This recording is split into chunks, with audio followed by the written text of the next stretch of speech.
मैंने बायोलॉजी के लिए लास्ट 10 ईयर्स के PYQ के वीडियो बनाए हैं और मैंने ऑब्जर्व किया कुछ ऐसे इंपॉर्टेंट टॉपिक है जिससे क्वेश्चन पूछे जाते हैं। अगर आपका प्री बोर्ड या बोर्ड है उससे पहले आप ये अगर इंपॉर्टेंट टॉपिक देख लो और साथ में क्वेश्चन सॉल्व कर लो तो आपके अच्छे मार्क्स जरूर आएंगे। सबसे पहले मेरा नाम सौरभ रैना है। मैंने इस चैनल पे बायोलॉजी के लिए PYQ और क्विक रिवीजन के वीडियोस बनाए हैं। Quick revision videos NCERT based है। अराउंड 30 से 35 मिनट्स में आप चैप्टर कवर कर सकते हो। अराउंड 95% से ज़्यादा मैंने NCERT वीडियोस में कवर किया। तो आप ना क्विक रिवीजन पहले पढ़ो और उसके बाद 10 ईयर्स के PYQ क्वेश्चन सॉल्व कर सकते हो। उसका लिंक भी आपको डिस्क्रिप्शन में मिल जाएगा। सबसे पहला यूनिट है रिप्रोडक्शन। ये 16 मार्क्स का यूनिट है। इसमें टोटल 3 चैप्टर है। पहला चैप्टर है sexual reproduction in flowering plants. सबसे पहले हम बात करेंगे सबसे जो इंपॉर्टेंट क्वेश्चन है जो 5 मार्क्स के पूछे जाते हैं। माइक्रोस्पोरोजेनेसिस ये क्वेश्चन आता है। स्ट्रक्चर ऑफ एंथर आता है। मेगास्पोरोजेनेसिस से एम्ब्रियो सैक बनाने का स्ट्रक्चर, इसकी डायग्राम पूछी जाती है। पोलन पिस्टन इंटरेक्शन और इसकी डायग्राम पूछी जाती है। तो ये सबसे ज्यादा इंपॉर्टेंट क्वेश्चन है। और अगर हम बात करें छोटे छोटे क्वेश्चंस की, 2-3 मार्क्स के क्वेश्चन की, तो एपोमिक्सिस एम्ब्रियो में मोनोकॉट डाइकॉट का एम्ब्रियो पूछ सकता है। पॉलिनेशन में ज़ोस्टेरा वेलिसनेरिया की पॉलिनेशन, जिटिनोगैमी जीनोगैमी से क्वेश्चन आ सकता है। आउटब्रीडिंग डिवाइस से क्वेश्चन आ सकता है। सेकेंड चैप्टर है ह्यूमन रिप्रोडक्शन। वैसे ये पूरा चैप्टर ही इंपॉर्टेंट है, कहीं से भी क्वेश्चन पूछ सकते हैं, बट जो मोस्ट कॉमनली आस्क्ड क्वेश्चन है टेस्टिस में से ना सेमनीफेरस टिब्यूल, इसका स्ट्रक्चर पूछ सकते हैं। सर्टोली सेल्स, लेडिक सेल्स का फंक्शन पूछ सकते हैं। ह्यूमन स्पर्म का ना डायग्राम पूछ सकते हैं। सिमिलरली ओवरी का सेक्शनल व्यू का भी डायग्राम बहुत बार पूछा जाता है। Spermatogenesis, oogenesis and menstrual cycle में से क्वेश्चन पूछा जाता है। और साथ में ना इसमें जो हार्मोन कंट्रोल है वहां से भी क्वेश्चन आता है।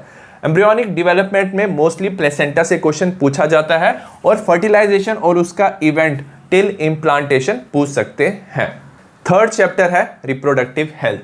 इसमें बर्थ कंट्रोल से क्वेश्चन आते हैं। इसमें IUD पूछ सकते हैं। कॉन्ट्रासेप्टिव पिल्स, सर्जिकल मेथड से क्वेश्चन आता है। इनफर्टिलिटी में ना कुछ टेक्निक से क्वेश्चन पूछ सकते हैं, जैसे GIFT, ZIFT, IUI से क्वेश्चन आ सकता है। ICSI से क्वेश्चन पूछ सकते हैं।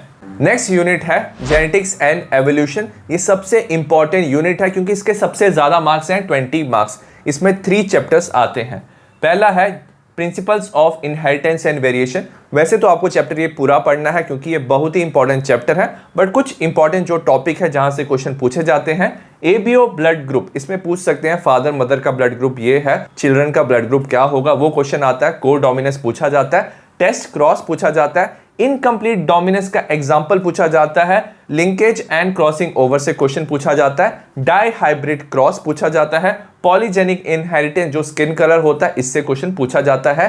सेक्स डिटर्मिनेशन पूछा जाता है हनी बी में। टर्नर एंड डाउन सिंड्रोम और हीमोफीलिया से क्वेश्चन पूछे जाते हैं।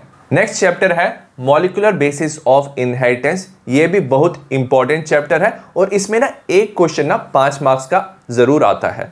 जैसे DNA रेप्लिकेशन में से transcription, translation, lac operon, Griffith experiment, Hershey and Chase experiment. तो इसमें से ना एक क्वेश्चन डेफिनेटली एग्जाम में पूछा जाएगा।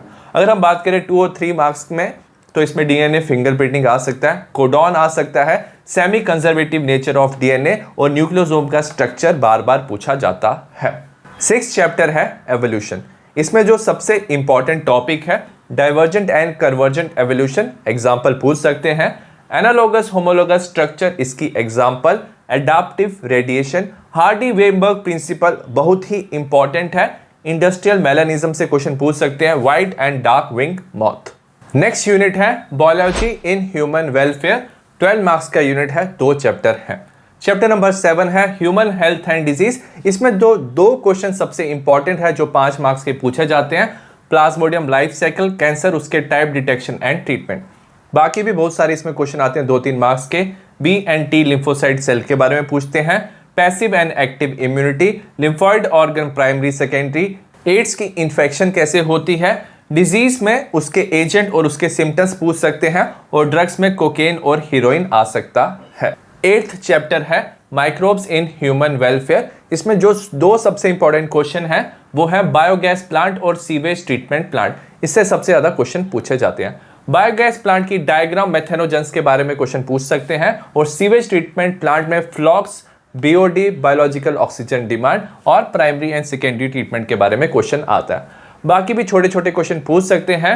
बायो कंट्रोल एजेंट में बैक्लोवायरस कैसे काम करते हैं, पेस्ट मैनेजमेंट में बैसिलस थ्यूरेंजेंसिस कैसे काम करता है, बायो फर्टिलाइजर्स में फंगल जीनस जो ग्लोमस है वो कैसे काम करता है, राइजोबियम एनाबेना कैसे काम करते हैं, और कर्लिंग ऑफ मिल्क में लैक्टोबैसिलस जो बैक्टीरिया है वो कैसे काम करता है। तो इससे क्वेश्चन पूछ सकते हैं। नेक्स्ट यूनिट है बायोटेक्नोलॉजी। ये 12 मार्क्स का यूनिट है। इसमें 2 चैप्टर है। पहला चैप्टर है chapter number 9 biotechnology principle and processes. इसमें 3 जो क्वेश्चन है वो मोस्ट कॉमन है। पहला है जेल इलेक्ट्रोफोरेसिस PBR322। तो इसका ना डायग्राम आता है, तो उसमें हमें साइट्स पूछते हैं, ROP पूछते हैं, सिलेक्टेबल मार्कर पूछते हैं, और थर्ड इंपॉर्टेंट क्वेश्चन है पॉलीमरेज चेन रिएक्शन। तो इसके तीनों स्टेप पूछ सकते हैं। बाकी क्वेश्चन भी बीच बीच में पूछ सकते हैं, जैसे इंसर्शनल इनएक्टिवेशन बीटा ग्लैक्टोसिडेस में होता है। रिकॉम्बिनेंट DNA टेक्नोलॉजी है तो सारा इंपॉर्टेंट, बट इसमें माइक्रो इंजेक्शन और बायोलिस्टिक गन पूछ सकते हैं, जिसे हम जीन गन भी कहते हैं। एंडोन्यूक्लियस में इको R1 इंपॉर्टेंट है, इसका नेम पूछ सकते हैं, इसका फंक्शन पूछ सकते हैं, और बायोरिएक्टर का एग्जाम्पल और फंक्शन पूछ सकते हैं। चैप्टर नंबर 10 है बायोटेक्नोलॉजी एंड इट्स एप्लीकेशन। इसमें 3 क्वेश्चन जो सबसे ज्यादा कॉमन है। सबसे पहले बैसिलस थ्यूरेंजेंसिस जो है, इसका ना क्राई प्रोटीन्स के बारे में पूछ सकते हैं, क्राई जीन्स के बारे में, और इससे कैसे हम BT कॉटन बना सकते हैं। जीन थेरेपी में ADA डेफिशिएंसी, कैसे हमने जीन थेरेपी से इसका ट्रीटमेंट कर सकते हैं। ह्यूमन इंसुलिन का प्रोडक्शन कैसे अमेरिकन कंपनी ने किया। तो ये 3 टॉपिक से क्वेश्चन ज्यादातर पूछे जाते हैं, और एक मार्क्स के क्वेश्चन पूछ सकते हैं ट्रांसजेनिक एनिमल से और बायोपायरेसी से। नेक्स्ट यूनिट है इकोलॉजी एंड एनवायरनमेंट। इसमें 3 चैप्टर हैं और टोटल 10 मार्क्स के क्वेश्चन आते हैं। पहला चैप्टर है chapter number 11 organism and population. इसमें एज पैरामीटर से क्वेश्चन आता है। एक्सपैंडिंग, स्टेबल, डिक्लाइनिंग, तो इसमें से क्वेश्चन पूछ सकते हैं। बर्थ रेट और डेथ रेट में ना कैलकुलेशन पूछते हैं। पॉपुलेशन डेंसिटी का ना फॉर्मूला पूछ सकते हैं, और ये पूछ सकते हैं natality, immigration, mortality and emigration. 2 तरह के ग्रोथ मॉडल पूछ सकते हैं, एक होता है एक्सपोनेंशियल और एक होता है लॉजिस्टिक। ये डायग्राम पूछ सकते हैं। लॉजिस्टिक का जो इक्वेशन है उसे पूछ सकते हैं। इंटरेक्शन में म्यूचुअलिज्म, कंपटीशन, प्रीडेशन और पैरासिटिज्म, इनका डेफिनेशन पूछ सकते हैं, और इनकी एग्जांपल्स बहुत ही इंपॉर्टेंट है। 12th चैप्टर है इकोसिस्टम। इसमें सबसे कॉमन क्वेश्चन होता है इकोलॉजिकल पैरामीटर का, बायोमास का, एनर्जी का या नंबर का पैरामीटर पूछ सकते हैं। लिमिटेशन आता है इसमें इकोलॉजिकल पैरामीटर की। इन्वर्टेड पैरामीटर पूछ सकते हैं। रिलेशनशिप पूछ सकते हैं प्रोडक्टिविटी, ग्रॉस प्राइमरी प्रोडक्टिविटी और नेट प्रोडक्टिविटी का।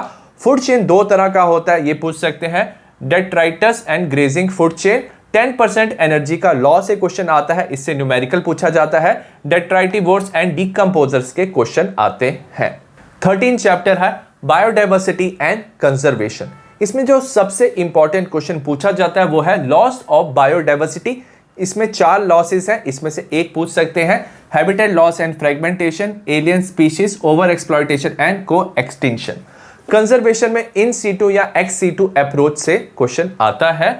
Narrow and broad utilitarian approach से क्वेश्चन पूछ सकते हैं। डायग्राम की बात करें तो इनवर्टिब्रेट और वर्टिब्रेट की ना डायग्राम पूछ सकते हैं। तो क्या दे सकते हैं, जैसे यहाँ पे दे देंगे इंसेक्ट्स दिया होगा ABC आपको पता करना है। यहाँ पे सपोज इन्होंने एम्फीबियन दे दिया, पूछेंगे ABC आपको बताना है। तो ये आपको जो ये डायग्राम है ये आपको याद रखनी है। और अगर हम बात करें ग्राफ की तो स्पीशीज रिचनेस और एरिया का ये रिलेशनशिप है। ये ग्राफ और इसका थ्योरी का क्वेश्चन पूछा जाता है।